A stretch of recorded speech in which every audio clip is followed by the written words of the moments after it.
Good morning and good afternoon. Welcome to another episode of Before Coffee.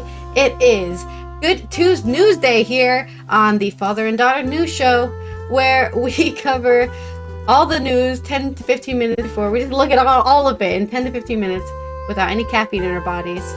And we're going to cover all the good stories we could find. So let's get into those headlines. Today on Before Coffee, German Federal Court of Justice confirms conviction of former concentration camp secretary. And Bromley cleaner wins holiday after bosses ban fundraiser cash. Startup hopes to reduce plastic waste by making bags out of corn, and Charles Barkley turns down extra money so co-workers can keep their jobs. Give pupils ice lollies or ice popsicles in science lessons so they have essential experiences. Good news for kids. And historic negotiations can lower drug prices by $1.5 million. And speaking of drugs, the opioid crisis may have crested. Colonialism and nationalism, we're rejecting all that. The folk musicians rethinking Britishness. And it's National Radio Day, August 20th, 2024 on Before Coffee.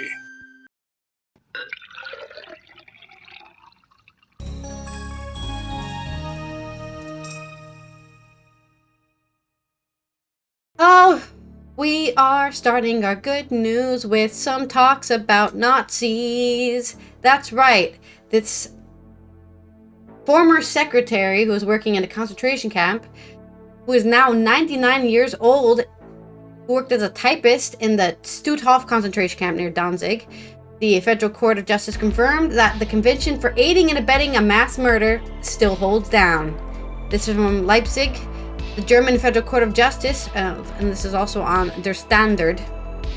The German Federal Court of Justice, BGH, has confirmed the convictions of a former concentration camp secretary for aiding and abetting mass murder. The Fifth Criminal Senate of the BGH in Leipzig rejected the appeal against the ruling by Itzehoe Regional Court. The court had sentenced Irmgard F., now 99, to 2 years probation for aiding and abetting murder in 10,505 cases and attempted murder in 5 cases. The decision is now legally binding. I mean, she's 99. It's 2 years of probation. What is she complaining about? I guess she just doesn't want it on her record, you know? I was involved in the concentration camps, and I don't want anyone to know that. The case is considered to be possibly the last criminal proceedings to investigate the Nazi mass murders. Irmgard F. worked as a typist in the Commandant's Office of Stutthof concentration camp near Danzig between June 1943 and April 1945. At the time, she was 18 or 19 years old. The district court ruled that through her work, the young woman had helped those in charge of the concentration camp to systematically kill prisoners. Even supporting activities could legally be considered as aiding and abetting murder. Irmgard F's defense team had filed an appeal. The Court of Justice held oral proceedings on the matter at the end of July. Among other things, the lawyers questioned whether the woman could be proven to have acted intentionally. It had not been proven that she really knew what was going on in the camp. I mean, everyone said that. Oh, I didn't know they were doing that stuff. I was just a typist. In addition, her work as a typist was not significantly different from a previous job in a bank. In her view, she had carried out neutral actions. The federal judges did not accept this argument. I'm sorry, but if you ever work in any place, even as the receptionist, even as a typist, even as a secretary, you know what you're going to hear? You're going to hear rumors. And I'm sure they were saying, oh yeah, we're killing the Jews over there, by the way. And she just was like, oh really? And didn't do anything. And I guess that makes you guilty. In this court of law, that was enough, right? You should have, I don't know, abandoned your job and joined the resistance. They're just going to punish, right? Yeah. 90% of the people supported Hitler, by the way, when he took power. But yeah, she was supposed to be the one to fight it all with their clipboard and her fucking notepad. I just think it's that's life. We just want to punish motherfucker. I think she just wants it cleared off her record. She doesn't want it in the history books that Irmgard F. participated in the systematic destruction of an entire race. That's right. Here's your rock, Sisyphus. Roll it up that hill. Yeah. The federal judges did not accept the argument. The Federal Court of Justice confirmed the assessment of the Itzehoe Regional Court that Irmgard F. had provided psychological assistance in the murders through her willingness to work. Almost all the camp's correspondence had passed through the typist's desks. Oh, so she could have read what they said and said, oh, these people are murdering people. Oh, well, I'm just delivering the message, you know. Don't shoot the messenger, I guess. According to the Arlsen Archives Documentation Center, around 110,000 people from 28 countries were imprisoned in Stutthof concentration camp and its 39 subcamps between 1939 and 1945. Almost 65,000 did not survive. So that's more than half of the people who were there were dead at the end in 1945. So, yeah, my opinion, tough luck. Sorry, you know. I don't know. I'm not in that similar place. I'm not under a fascist government who's genociding people. So, but I'd rather die than be signing off on the papers that say, oh yeah, transferred 10 prisoners to the showers or whatever the hell they were saying. She was the typist. She was the one making sure those messages were properly construed. She could have messed up the messages, you know, she could have tried harder, but like you said, this is supposed to be good news Tuesday. 2020 hindsight, she probably thought this was all going to work out in the end, and it didn't. So, in more positive news, and not talking about Nazis committing genocide, but still being filed under, they're still guilty. This is from Joe Coughlin on BBC. In Bromley, a cleaner wins a holiday after bosses ban their fundraiser cash. A southeast London street cleaner whose boss banned him from accepting £3,000 raised by the community for a holiday can now go on his dream trip after a travel agent stepped in. That's right, they were trying to tell him, you're not allowed to go on holiday.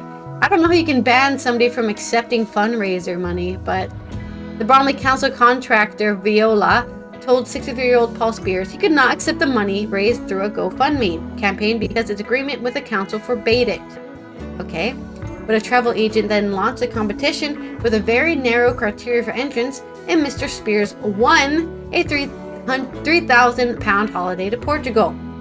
A Viola spokesperson told the local Democracy Reporting Service it was aware of the competition and no objections to Mr. Spears accepting the prize. The fundraising page was created by Lisa Knight, a Beckham estate agent manager. Miss Knight said she and Mr. Spears became friends through their mutual love of Elvis Presley, which he often played from a speaker on his dust cart. She explained she got the idea for the fundraiser after Mr. Spears let slip that he wanted to save up to go to Portugal for his birthday because he had only been once, which his brother paid for on his 60th birthday. Okay, so this guy is older than 60, working as a street cleaner, and they were like, sorry, you're not allowed to take that £300 for GoFundMe because of some stupid bureaucracy. Well, thank God the vacation agency came in time. That was the only time he's ever been abroad, she added. After the gesture was blocked by Mr. Spears' employer, local travel agent posted details of its competition on Twitter on Tuesday. Was that today or I think this was last Tuesday. So, I think this is from last week. So on the 13th of August, they posted, hey, we have a special competition specifically for dust cart owners who are above 60. Yeah, that's what I thought. Here we go. The company said the terms and conditions of the competition stated applicants must love Elvis Presley, very specific, be aged 62 to 64, and be loved by the local community, and be a street cleaner in Beckham and have the surname Spears. Very specific criteria to winning this competition. Viola said its contract with Bromley Council prevented Mr. Spears from accepting fundraiser money. A Viola spokesperson said, "We're always happy to hear from members of the public who want to recognize our teams. Unfortunately, on this occasion, we are not made aware of the fundraising, and we're therefore unable to work together to find the most appropriate way to recognize Paul. Viola has a number of recognition schemes across the UK that reward our colleagues for exceptional services to the community, and Paul will be a recipient of Bromley's Employee of the Quarter, an internal financial reward to recognize his hard work and dedication. Money from the fundraiser will now be donated to Cancer Research UK, Mr. Spears' charity of choice." Ms. Knight said the response from the public had been overwhelming and mind-blowing. "I'm so proud to live in a place that has a community like this," she said. "I've always known it was a special place." So, good job for finding the best loophole to a bureaucratic red tape to let Mr. Spears, the Bromley Streetcleaner get his holiday to Portugal. So there's your good news. And I guess that's the end for me. Yeah, they made sure he got his vacation. That's right, Traveler. They made sure. He's going to Portugal, and there's no question about that. All right, on Good Tuesday, more good news. This is from goodnewsnetwork.org. Andy Corbally, our good old reliable. It's a headline says, startup replaces 6 million plastic bags with prototype made from corn waste that decomposes in 180 days. And very good news. An Indian entrepreneur is using sugar, cellulose, and corn fibers to make a plastic-like carrier bag for small Indian businesses. His company, BioReform, has already replaced 6 million plastic bags in the checkout counters of stores all over India. Based in Hyderabad, Mohammed Azhar Muhyiddin first got the idea during a general mayhem that rose during the pandemic. Muhyiddin was looking at a global environmental issue with the hope of finding one his entrepreneurial spirit had the capacity to tackle. He would eventually settle on plastic use, the over-reliance on it in society, and the dangers of plastic contamination in the form of microplastic particles. Specifically, he wanted to find an alternative to one of the most common plastic products used today, the plastic shopping bag. Muhyiddin saw the largest brands substituting plastic ones for those made of paper or even jute, but for the medium and small businesses that power the majority of the Indian economy, the small increase in cost from using biodegradable bags was too prohibitive. According to the Better India, he started studying a biodegradable polymer that was first formed and researched in the 1980s called the PBAT, or polybutylene adipate core terephthalate. I can't pronounce any of this stuff. That's a mouthful. At the time it was made. At the time, what? What's that? Oh, I said that's a mouthful. It's more than that. At the time, it was made of corn and potatoes. After dodging scams and government-mandated guarantees to identify a suitable class of machinery to manufacture the PBAT bags in Gujarat, his presentation on the PBAT landed him nearly $100,000 in seed funding that allowed him to launch the project. I tried to balance both sides and the operations of the company, from collecting raw material, assisting workers to manufacture bags, delivering products in the market. Muhyiddin told the Better India, I used to sleep in a corner in the factory. Overcoming bankruptcy, university studies, and a long backlog of unfilled orders, BioReform finally started to turn a profit, and today manufactures almost 500,000 bags per year at a gross revenue of $180,000. That's gross revenue, so we're not necessarily turning a profit from that. But we'll see. Issues related to the plastic pollution are not limited to affecting aquatic life and animals anymore. Today, microplastics have reached our bloodstream. Bottled water contains microplastics. Addressing this is an important and urgent problem, he told TBI. I'm glad I am able to contribute my part. It's sometimes taxing to not lead a regular college life, or coffee life. It is sometimes taxing to not lead a regular college life, but in the end, it's all worth it. I feel content when I go back to sleep, but much more needs to be done to make Indian plastic free, and I will continue to strive for it, he adds. A true environmentalist, and let's talk on the other good guys in the world, Charles Barkley of all people. This is also from Andy Corbally of the Good News Network. Charles Barkley turns down $100 million contracts to ensure TNT sports staff keep their jobs another year. In one of the largest shakeups in sports broadcasting this century, Turner Sports, or TNT, lost out on an 11-year rights deal to broadcast the NBA.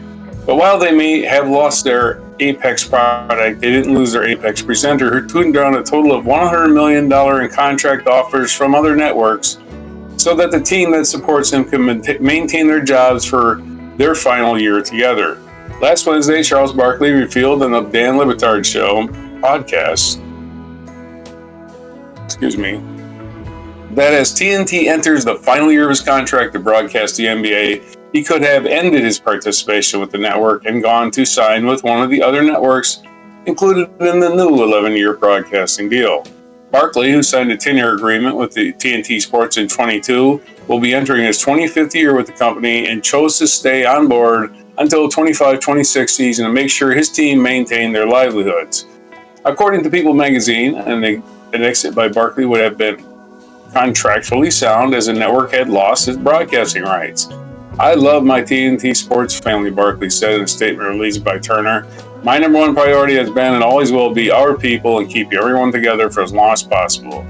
We have the most amazing people, and they're the best at what they do. I'm looking forward to continuing to work with them, both on the shows and we currently have and the new ones we develop together in the future." In late July, the NBA chose to sign a $1.8 billion year offer from ESPN parent company Walt Disney, NBC, and Amazon for the next 11 years of NBA coverage, while TNT's equivalent offer was rebuffed. The league stated it looked forward to another season on TNT, but Turner Sports announced it would examine legal options. "I want to thank all those networks for reaching out to me," the two-time NBA Hall of Famer Barkley said on the Dan Le Batard Show. "It was really humbling and cool, to be honest with you, even though they were throwing crazy numbers like, damn, but as long as I got my people safe at TNT, man, I feel good." So, Charles Barkley turned on money, so a bunch of people keep their job for another year, gives them another year to look for better gigs when this contract is completely over. No word on the NBA actually doing anything to improve the games, which quality has gone downhill to these ramshackle three-point shooting contests that just bore people to no end with no defense. But hey, maybe the product will improve somehow through big money. I don't see that happening, but hey, at least the women's game is getting more popular. Maybe it's because they pass the ball more. I don't know. Could be. And they hit the free throws. But there's your unselfish move by Charles Barkley. Back to you. He's had his time to shine, and now he's letting other people shine, and that's... He'll make the money. He knows it's there when he wants it. Impressive. It's called confidence. Yeah, exactly. Mm-hmm. All right, well, I have no good segue, so let's talk about ice lollies, or popsicles, for the Americans out there, because there's been a... I don't know if it's a study or a reference or somebody has said, hey, let's give kids ice lollies in school to help them learn science lessons. So good news for kids out there. You can use this article to tell your teachers, hey, give me some sugar at school. It's going to help me learn science. This is from The Independent by Eleanor Busby. That's a British name if I've ever heard one. Primary school pupils should be given ice lollies and science lessons to ensure learning is grounded in engaging real-life experiences, a coalition of scientific association has said. A new primary science curriculum should be introduced, which offers a series of essential experiences in a class so all children have opportunities to relate to scientific concepts, according to a report. The Royal Society of Chemistry, Institute of Physics, Royal Society of Biology, and Association for Science Education have published recommendations for reforming the primary school curriculum in a bid to reduce inequalities in science, technology, engineering, and mathematics (STEM) education. Eating ice lollies, playing musical instruments, and planting vegetables are some of the listed experiences which they suggest children should have by the age of 11 through science lessons in primary school. Children with limited first-hand experiences are undeniably at a disadvantage, the reporter suggested. It said, "This is a fundamental equity issue, and the provisions of rich essential experiences for children, particularly in the early and lower primary years, will go some way in addressing this. These concrete experiences form a basis from which children can draw evidence for their ideas, making children ready for more abstract learning they will encounter at secondary school." The government launched its curriculum and assessment review last month in July, which will be chaired by education expert Professor Becky Francis. The Department for Education, DFE, has said the views of experts, parents, teachers, and leaders will be pivotal in the recommendations of the review, which are due to be published in 2025. That's right, it's good news. You might have ice lollies by 2025, or your parents might ruin all the fun and say, "Yeah, I agree with you, but we're not giving my kid ice lollies at the age of 6. Eileen Ozkan, a teacher and education policy specialist at the Royal Society of Chemistry, said, "One of the recommendations for chemistry is that by the age of 11, all children should start to understand how temperature works and how heating and cooling can change things. What better prop there is for a teacher than to explain this than an ice lolly?" Essential experiences like this promote learning on a personal level, so we believe that they should be part of the curriculum. It's a cheap solution and will allow children the opportunity to develop their scientific confidence, whatever their background. This is exactly what curriculum reform should be aiming to do. This reminds me of my own education as a child, and I do remember doing really interesting, unique ways of teaching science that weren't just, read this book on how temperature changes, right? You would do little fun school activities. I don't know if we did anything like with melting popsicles, but we definitely did. Oh, of course, the fun one is the volcano, right? The volcano teaches you about chemical reactions, vinegar and baking soda, and it's explosion, right? That one's a bit more expensive than just, buy a 10-pack of some ice lollies and give it to your class. Charles Tracy, Senior Advisor in Learning and Skills in the Institute of Physics, said, "Many children enjoy making noise, but harnessing this in the classroom can help teach the basic concepts of pitch and volume. We want to help the review team to make the primary science curriculum as inclusive as possible. We are recommending that teachers should be supporting to bring global, historical, and societal context into their science lessons, and that they should build science capital equitably by giving all students access to genuine scientific experiences that are currently the preserve of a lucky few." Lauren McLeod, head of education policy at the Royal Society of Biology, said, "By celebrating green spaces, growing vegetables in the classroom, and visiting the local garden center, children can experience the life cycles of living things and be involved in making healthy and sustainable choices." This is similar to when you get like a lima bean and you put the lima bean in some, I don't know how many kids did this.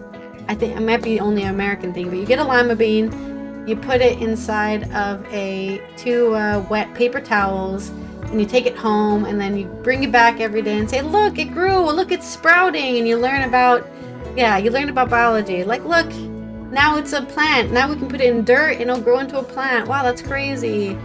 Wow, wild. Not all children have access to garden or school fields, and we want children to experience the world around them while empowering teachers to bring science to everyday activities. Sarah Hannafin, head of policy at Schools Leader Union, the NAHT, N-A-H-T, said, "Using real-life scenarios and objects can help bring science to life for pupils. And this happens in schools across the country, even under the current curriculum. What is needed is not a whole new STEM curriculum, but to build upon what works best in a reduction in the current bloated program.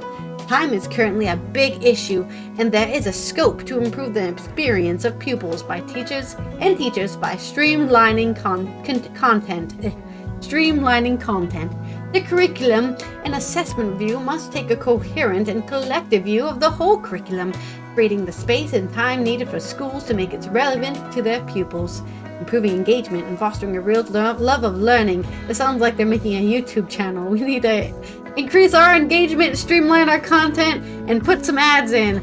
Pepsi DISO, General Secretary of Association of School and College Leaders, ASCL, said, "Making science relatable to the children's real-world experience is a hands-on way and an excellent approach to learning, and something that primary schools are pretty good at doing.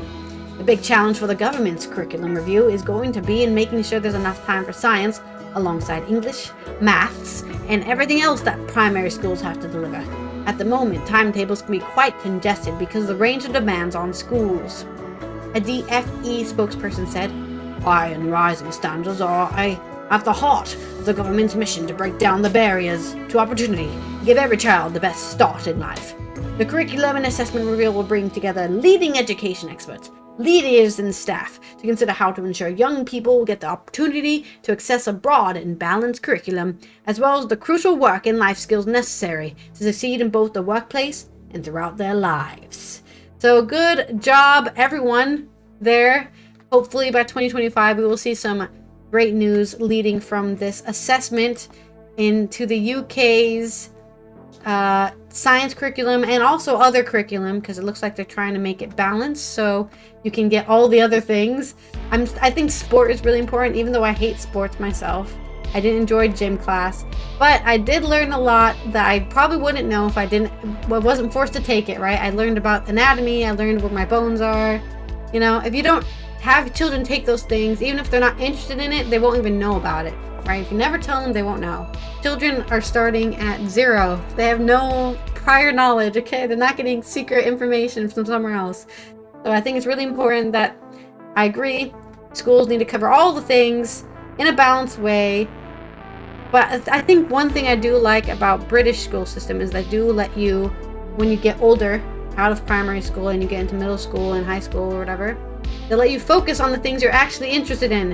Where I think, from my experience in school, I wasn't really given the opportunity to focus on things I was interested in. I was still forced to take 4 years of English class, I think 3 years of maths. And I like math, but I'm not good at it. So I really wish I didn't have to take that pre-calc. I got a D in pre-calc. I was like, okay, I like math, but I suck. Because I barely passed my pre-calc class. But these are arguments for the end of time of how the best way to teach children and how to learn and, you know, that kind of stuff. Because everyone will argue their system is the best, and we really don't know until 30 years later when, you know, like me, a 30-year-old said, that wasn't that great for me. But, yeah. That's my story. Everybody learns different. Yep. And unfortunately, schools don't have the time to teach every different person how their different ways. They have to streamline it to the lowest common denominator or something. Well, thanks to our corporate overlords, we'll soon have chips, so we'll just be programmed to do what you're fucking told. Anyway. You're a box cutter. Go cut some boxes, and you don't need to know math and literature. Reading. Under control. A little Rage Against the Machine there. Okay. Well, speaking of children, we can do this one. It's a good news story. It's on the positive.news. Children in England taught how to spot fake news. This is from positive.news, no author, although they just gleaned it for somebody else. The perils of fake news are brought into sharp focus this month when misinformation fueled violent far-right riots across the UK. How children in England are to be taught how to spot misinformation as part of a planned overhaul of the school curriculum, announced by Education Secretary Bridget Phillipson. Announced by Education Secretary Bridget Phillipson. Scotland, Wales, and Northern Ireland are responsible for setting their own curriculum. It is more important than ever that we give young people the knowledge and skills to be able to challenge what they see online, Phillipson told The Telegraph. Our curriculum review will develop plans to embed critical skills and lessons to arm our children against the disinformation, fake news, and putrid conspiracy theories awash on social media.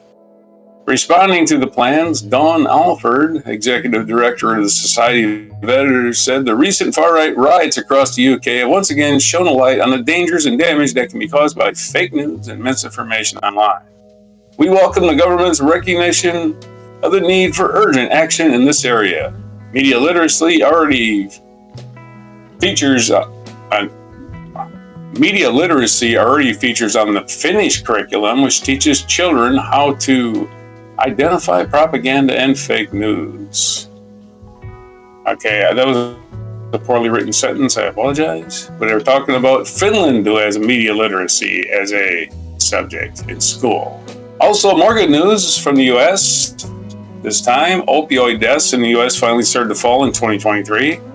Good news compared to the horrible news of opioid death, right? Fewer deaths seems like a low bar. Very good news. Opioid deaths in the U.S. Okay, most opioid deaths in the U.S. are attributed to the potent synthetic drug fentanyl, which kills around 100,000 Americans annually. We have been to false peaks before, Professor Daniel Chickarones said, who studies the opioid crisis, told Scientific American. Nevertheless, there are a lot of reasons to be, and I would say optimistic, because the numbers are still very high, but to think that we are making a turn. The reported decline follows investment in treatment such as the overdose reversing drug naloxone and efforts to restrict the supply of fentanyl. Drug testing kits which tell users when recreational drugs have been laced with fentanyl may also be helping to prevent the deaths. Some experts warn that the decline could be a blip. One thing that most can agree on, however, is that there is a long way to go to tackle the crisis. A short but sweet story on a, at least, fluid situation that at least looks promising. More good news. This is from the Good News Network. Historic negotiations with Big Pharma to lower drug prices will save $1.5 billion for U.S. consumers and more. This is according to the National Cancer Institute. This is according to the Good News Network. Now, pictures from the National Cancer Institute. Picture you can't see. It's a pharmacist holding up a bottle of pills and talking to an old lady going, yeah, these are pills. She's going, pills? Oh, I like pills. Anyway, that's what the picture tells me. It was well documented that Americans have been paying a lot more for prescription drugs than any other developed nation, but this week the White House completed negotiations with the Big Pharma that will finally lower those prices for millions of seniors on Medicare. The Inflation Reduction Act of 2022, which passed in the Senate after a tie-breaking vote by Vice President Harris, will not only save $1.5 billion in out-of-pocket costs for seniors, it would also save the nation's Medicare system $6 billion in the first year alone. That's money that can go to actual medical care instead of just some pharmacy CEO's pocket. Millions of seniors and disabilities on Medicare will see their drug costs go down on some of the most common and expensive prescription drugs that treat heart disease, cancer, diabetes, blood clots, and more.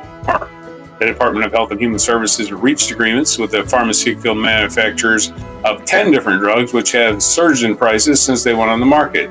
Some of the new prices, like 2 for diabetes, are being slashed up to 79% for those with Medicare Part D prescription drug coverage. The 10 drugs are among the prescriptions with the highest total spending in Medicare Part D. If negotiated prices had been in effect during 2023, Medicare would have saved an estimated $6 billion. Wow. When the negotiated prices go into effect in 2026, people enrolled in Medicaid Part D are estimated to save $1.5 billion in out-of-pocket costs. For example, let's just look at this example. This is always eye-opening to what it's like to be old and need medication. For example, a Medicare enrollee who takes Stelara for their arthritis and pays $3,459 for a 30-day supply today would pay only $1,174 in 2026. Holy shit. However, many of these patients on Medicare will also benefit from the new $2,000 cap of out-of-pocket expenses on top of those new savings from negotiated drug prices. So the $2,000 per year cap on out-of-pocket expenses will kick in even after 1 month of this drug. Well, actually, $1,000, what seems like an out-of-pocket expense, that seems like a lot. Anyway, of the 10 drugs, the most commonly prescribed is Eliquis, which is currently treating blood clots for nearly 4 million Americans on Medicare. The monthly price will plummet 56%, and overall savings for the nation of billions of dollars. Many billions. It doesn't give me an estimated number, just many billions of dollars. Many. As detailed in the legislation, more drugs will be selected each year, up to 15 drugs for negotiation in 25, and up to 20 drugs every year after that. It's going to be negotiating time, folks. Your drugs are too expensive. Do something. Americans pay too much for their prescription drugs. That makes today's announcement historic. For the first time ever, Medicare negotiated directly with drug companies, and the American people are better for it, said U.S. Department of Health and Human Service Secretary Xavier Becerra. Empowering Medicare to negotiate prices not only strengthens the program for generations to come, but also puts a check on skyrocketing drug prices. There's your 3 fun, good news stories for Tuesday. Back to you. Fun. All right. Good. It's really great fun when people can get healthcare, and not die because they can't afford it, What a concept. Yeah. Got to choose between food and drugs. Yeah. Well, if I go hungry, I can at least survive for another week, but if I don't take my drugs, I'll die. Oh, darn, I guess we'll... Maybe I can dumpster dive. Yeah. Maybe I can just start eating things that people leave on the street. And then I get arrested and put in jail for dumpster diving. Ugh, what a pain. Cat food. I hear that good things about cat food. Yeah. Anyway. Well, I'm talking more about the UK today because it's my favorite subject because I'm an Anglophile. And we're talking about, in our culture segment, a folk music band who's rejecting previous notions of Britishness like colonialism and nationalism and trying to find something that really means Britishness that doesn't include those bad things. It's from Al Noonan on The Guardian. Over a pint of bitter in a muggy Camberwell pub, Daniel S. Evans of folk music iconoclast Shovel Dance Collective regales Noonan with what he calls the fable of the group's origin, a gig featuring 25 minutes of free improv, with this incessantly loud sine wave playing, ending with a high-speed rendition of Irish traditional The King of the Fairies. That apparent vibe clash characterizes a folk music movement emerging in Britain in the recent years, broadening a genre many young people have deemed irrelevant or even cringeworthy.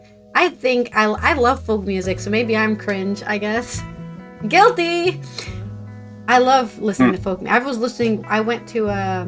Last year I went to Castlefest in the Netherlands, is like a Renaissance festival. And there was a German folk band there, singing in German, using like the old instruments. I can't even remember the name of them. And I cried. I was like, activated something within my soul, and I was like, oh, it's so beautiful. I don't even know what they're saying because it was in German. So I'm a cringe folk music lover. When I was a teenager playing this music, I didn't really talk to people about it, says shovel dance harpist Fildelma Hanaran. But now it's not something to be embarrassed about. As a series of tight-knit groups and collectives upturn expectations while honoring tradition, that's a tricky balance, as the far-right aggressively champion what they see as traditional British culture, while leftists confront shameful parts of British history. The 9-piece shovel dance collective smear traditional tunes with psycho-geographic field recordings. During the pandemic, they created a swirling, hour-long YouTube drone epic, encouraging viewers to join the London Renters Union. Meanwhile, slacker trad duo Milkweed excavate obscure folk literature via samples to produce an ancient form of experimental hip-hop.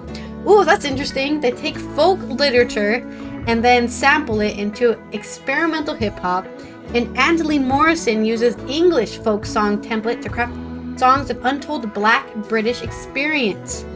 Artists such as these are focused on their own individual interpretations of Britain's past and less bound by the aging folk culture that repopularized folk music in the 1960s.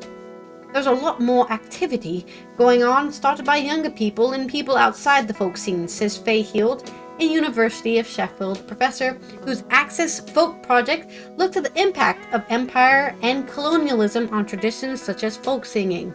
What they love about the music and the traditions is that it is folkloric. So bypassing the colonist and nationalist ideas, it's rejecting all that and going back to the ritual and nature magic, to get away from the sense of nationalism, but to go more to universal truths. That is something I love about folk music, is that kind of, it's more human in a way. It's not about being British, it's about being a human in Britain. Totally different experience. Campbell Baum is one of the leading figures in folk club label band collective Broadside Hacks, who recently curated an all-star Pogues tribute gig at the Hackney Empire in London. Something they will be helping to replicate in Dublin this December. So get your tickets now if you want to see Broadside Hacks in Dublin. I'm from a kind of indie. This band could be your life background, Baum says, citing his membership of indie rockers Sorry and punk-like ethos for the collective. I'm into bands like New Eves and Goblin Band and Milkweed. They're proper bands. They're gangs. That collective mentality has led to Broadside Hacks running well-populated events. In March, one paid tribute to historic Soho folk club Les Cousins, putting 60 stars including Martin Carthy and Bridget St. John on bills with bold young artists. The next tribute is over the August bank holiday. So I don't know when the August bank holiday is. I guess I'll click that. It's next week, Monday the 26th in London. You can check out Les Cousins, and next week in the London. If you happen to be in London next week, check them out. Other gigs have had a junior brother, Daisy Rickman and Claire Mann, covering tunes by older legends such as Townes Van Zandt, Nick Drake, and John Fahey. Townes Van Zandt, baby. Poncho and Lefty. Yeah. You might think that John Martin is impossible to play, but watch this person do it really convincingly, Baum says. This blend of old and new comes as arguments over British identity have escalated into violence on our streets. Yes, of course, we're talking about the protests. And also, a 2022 study from King's College London found that 54% of Brits agree the country is divided by culture wars. Not the culture wars! For those on the right, harking back to tradition is an easy way to display nationalistic pride and exclude those who do not fit into narrow definitions of Englishness. Keyword there, Englishness. That means they're also not including Scottishness or Welshness or Cornwallishness or Irishness. Only Englishness is British. Rah! The now defunct far-right British National Party even once created its own folk music label, to try to spread their propaganda of Britishness. So, the new folk... What if I identify as a druid? Yeah.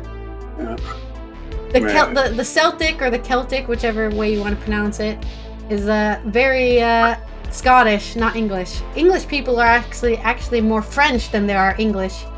Or more, some of them are more Normans. Viking, like in Northumbria, they're more Viking or more Danish than they are English. Because, let's be honest here, it's not been a pure island separated from any cultural influences. The Normans influenced southern England, the Danish, or the Danes, I guess. I think they're actually from Sweden, not from... The Vikings, man. The Vikings. And they influenced the East Coast, North part of England and Scotland, so they're not free of any sort of, so acting like there's some sort of purist English, it does not exist, okay? Yeah. Trust me, I wrote my bachelor's thesis on this. I'm coming from an educated place, but so the new folk groups acknowledge tradition but repurpose it, with Shovel Dance Collective highlighting feminist, queer, and anti-colonial narratives within the traditional songs they play. Vocalist Matteo Austin Dean is an outspoken Marxist of mixed Guyanese and English heritage who cuts his teeth singing on picket lines, including the UCU university staff strikes of the last few years, and sees singing English folk traditionals as a decolonial process. For me, as a British of color, to sing these songs and claim Englishness rather than Britishness, because I think Britishness is toxic. It's the Union. It's the Empire. I agree as a Scottish descendant. Fuck Britishness, boo! This new embrace of old England extends beyond music. Peregrinating across pagan Britain, Weird Walk record their psychedelic wanderings through their stylish cult Zine. Ben Edge acts as the British folk scene's tour guide, his ornate paintings animating oddities and rituals from the Green Man of Bankside to the flaming tar barrels of Orrery St. Mary. Even Morris Dancing has seen an uptick in attention via Boss Morris, a female-led dance troupe, jingling bells and clashing sticks from festival stages to collaborating with Wet Leg for the 2023 Brit Awards performance. Wet Leg, I love that. Who's your favorite band? I love listening to some Wet Leg, They're a bit of a deep cut. When looking at the future of folk, Dean celebrates traditional music as having surprisingly little racial, sexual, or gender bigotry and finality in the words in its music, as the kind of inclusiveness which I think is very powerful as a social force. I think all music is like that. I hate music when they try to cut people out of it. You're not allowed to listen to this and hang out with us because you're one of those. That's what country music does. That's why country music is seen as a closed-off racist genre, because it's full of people who are like, you're not allowed to string your banjo, your skin's too dark. Go back to Atlanta and do some rap music and get out of here. I don't know. Well, I don't know if anyone's ever there's said a that. lot of It's a lot of crossover now. Yeah. Because country's become pop music. Mm-hmm. There's no such thing as country music. It's formatted guitar twangy. Well, that's music. what I'm saying. Country used music to be doesn't really an exist. actual genre. But for the country fans, the only country music is the ones that are being performed from white people from Tennessee. That's it. If you're not from those places, you're not country. You're invading their music space, right? Like people who hate the Australian. What was the Australian guy who tried to do country music, and people are like, he's not real country because he's from Australia. Keith Urban made a lot of money. He did. But there was people out there who were saying he's not real country because he's from Australia.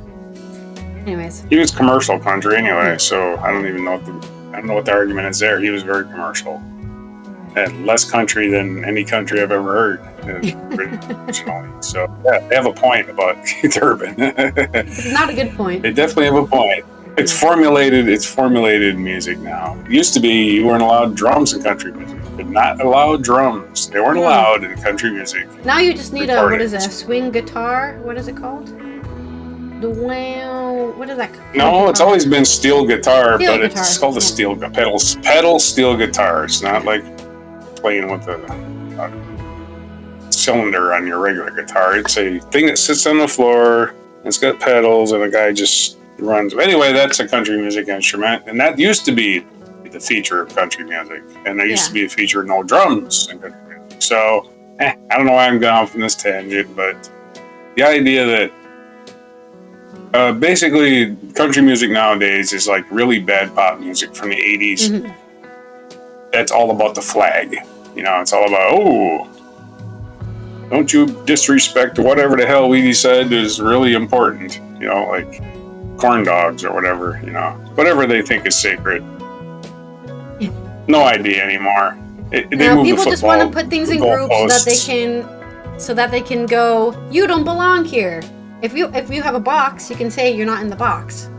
So that's why this movement is great, because they're trying to include everybody's ideas into folk music, because what is folk music? It's this thing, okay? And as long as you're doing that thing, you're allowed to be here and say whatever the hell you want in your lyrics. You can talk about whatever you want because you're doing folk music, the music bit, So. Well, a bunch of trendy bohemians and what they call the Beat Generation all decided they were all folkies at one time, right? And instead of just going with the flow, they decided we own what folk music is. They're the people that booed Bob Dylan. Those people. Exactly. Didn't boo Howlin' Wolf when he plugged in and played his electric, his Gibson electric, whatever the hell it was, his Les Paul. But hey, they didn't boo him. Wait. Anyway. There's something so gross about taking something as creative as music and saying you're only allowed to use these 3 instruments. If you break away from that, we're gonna abandon you and kick you out of the genre. That's so terrible. And I mean, it's happened with all genres. Metal, of course, famously, had that problem as well.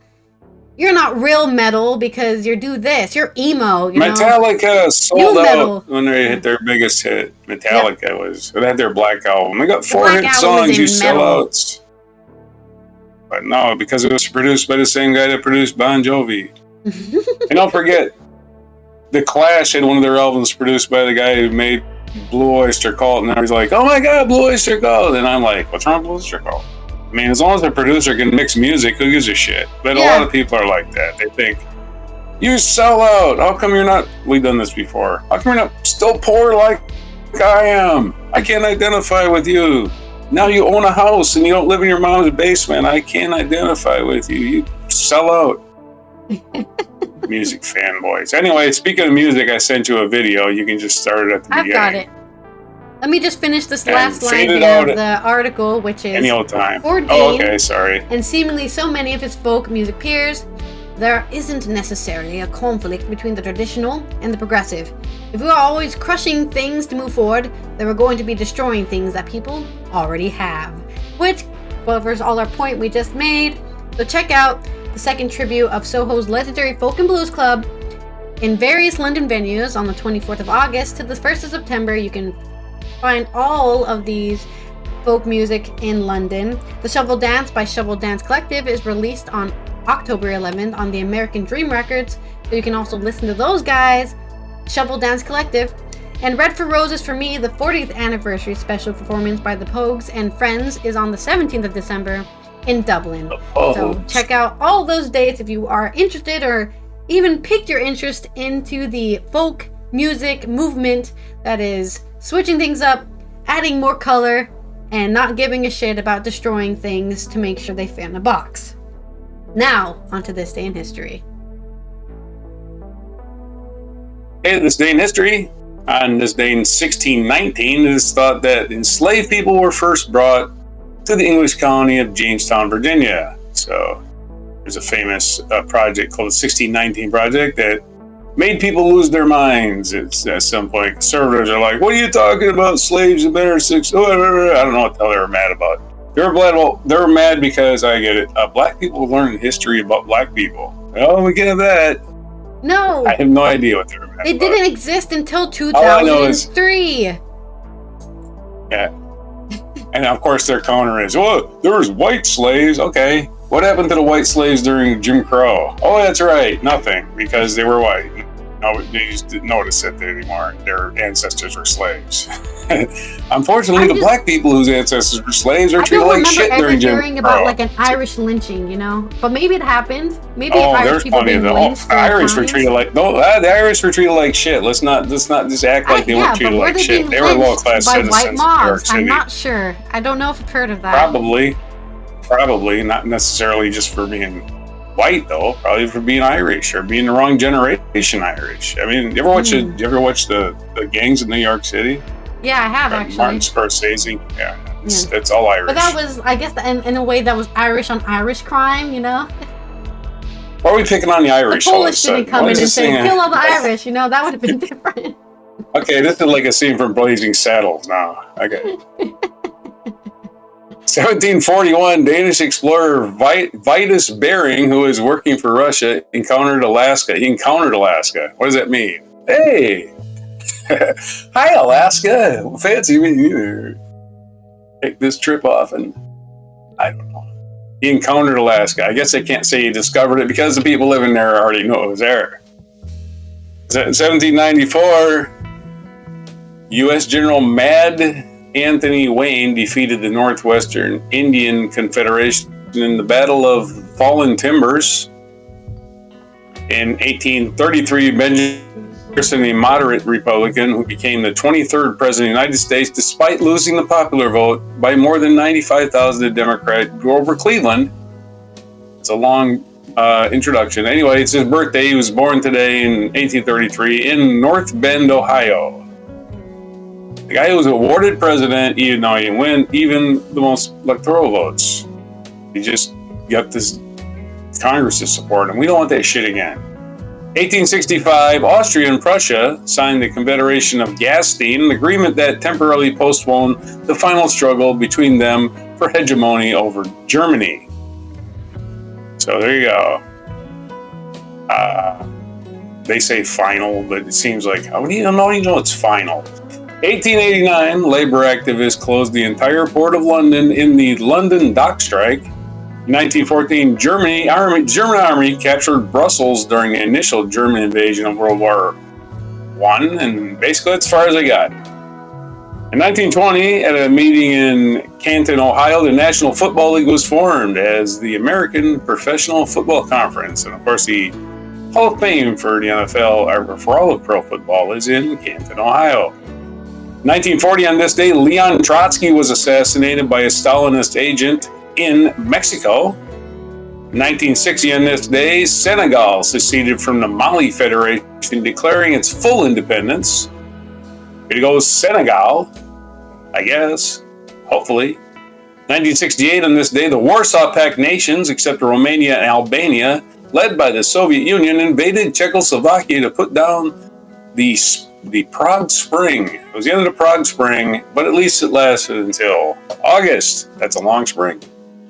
2012, American actress and comedian Phyllis Diller died at the age of 95. She's one of the first female stand-up comics, noted for her raucous personality and self-depreciating humor. In 2014, Indian teacher B.K.S. Iyengar, who helped popularize yoga in the West, died at the age of 95. So thank you to this guy for popularizing yoga. In 2017, American comedian and actor Jerry Lewis, who also was a what do you call somebody who's gives to charity? We had the Jerry's kids, he had the telethon, every Labor Day telethon with Jerry Lewis for years and years and years, raising money for muscular dystrophy and associated diseases that cripple people. Anyway, Jerry Lewis died on this day in 2017 at the age of 91.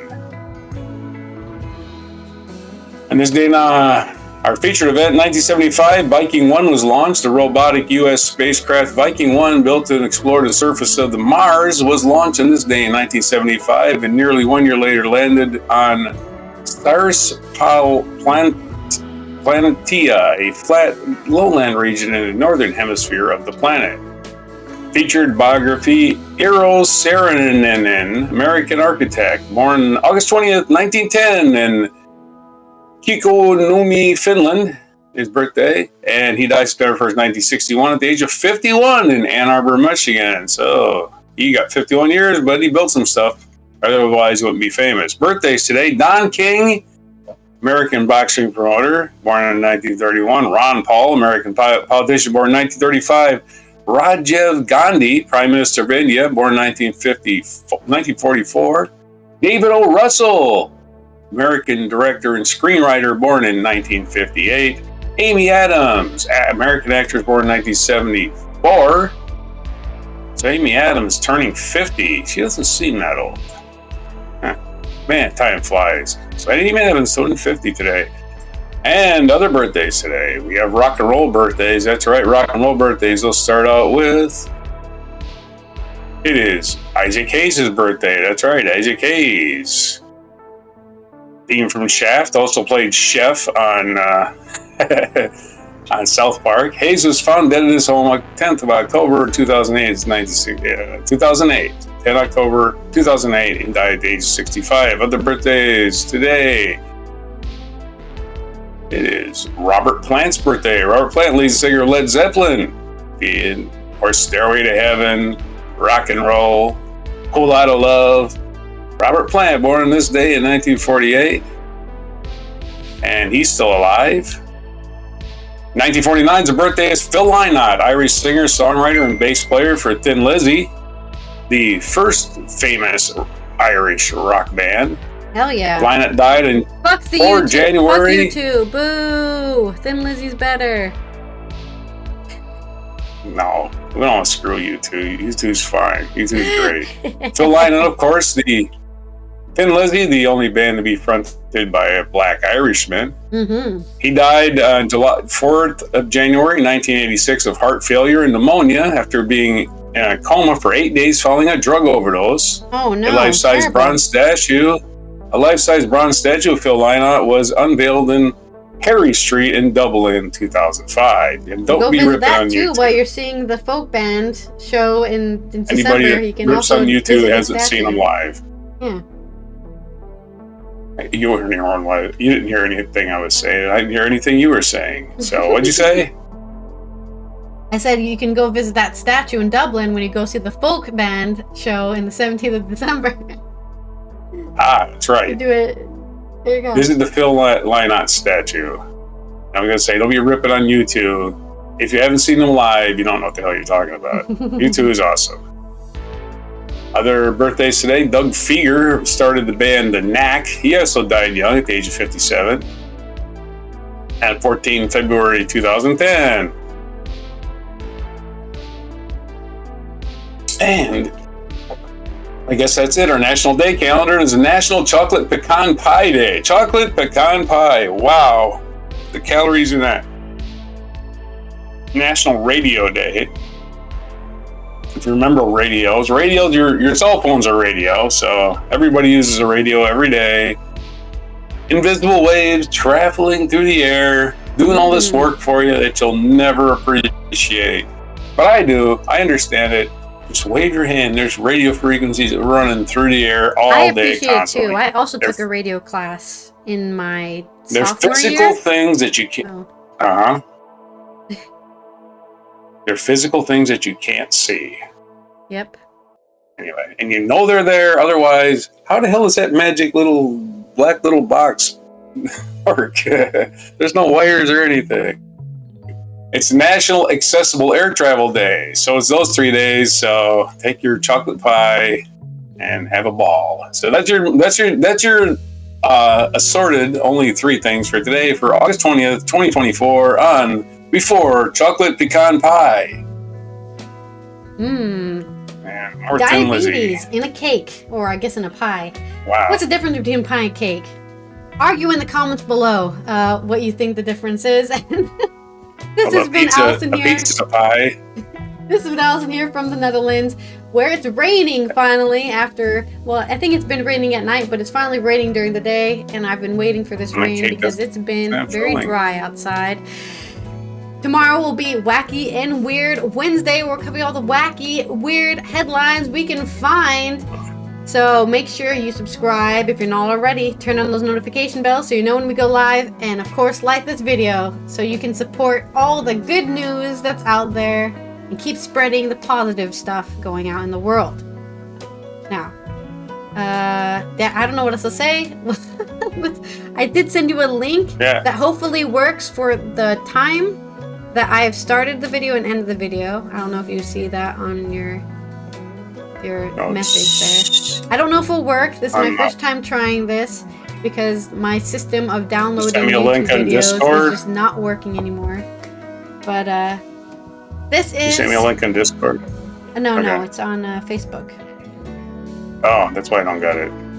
Alright, just go ahead. I'll just start from the beginning. This is our mic drop moment.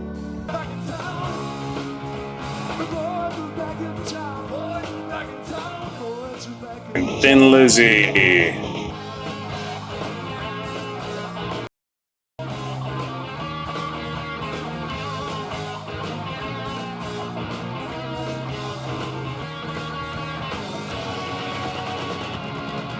I still think them cats are crazy. Not in the Rock and Roll Hall of Fame, which is ridiculous. Yeah, well, there's people who aren't even rock and roll in the Rock and Roll Hall of Fame, like Lady Gaga or whatever. And I think Lady Gaga's great. Lady Gaga's not in there. She's not in there. Madonna. You're thinking of Madonna. It was somebody who's just a pop star and they never even touched the instrument before. And I'm like, what are they doing here? Not only that, she was a plagiarist. Serial plagiarist. Look at me started on Madonna. Let's talk about good music. Look how they use 2 guitars, front with 2 guitars, playing in sync. Yeah. The boys are back in town.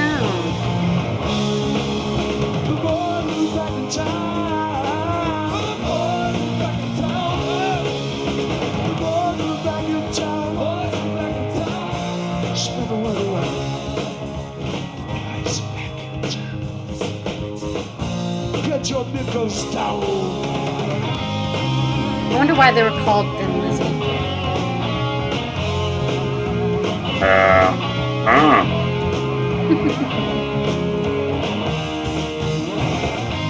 Thin Lizzy was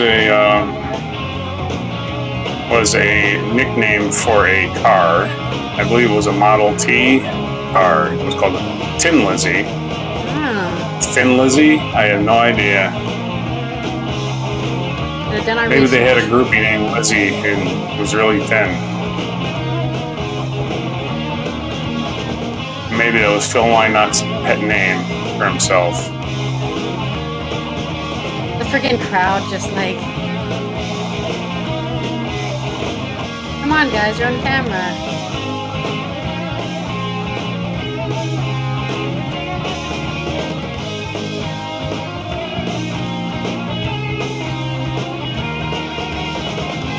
gonna be on 3 minutes. Are you still watching? I'm waiting for the end of the riff. Oh. They're walking down the stage. They're playing all their guitars together.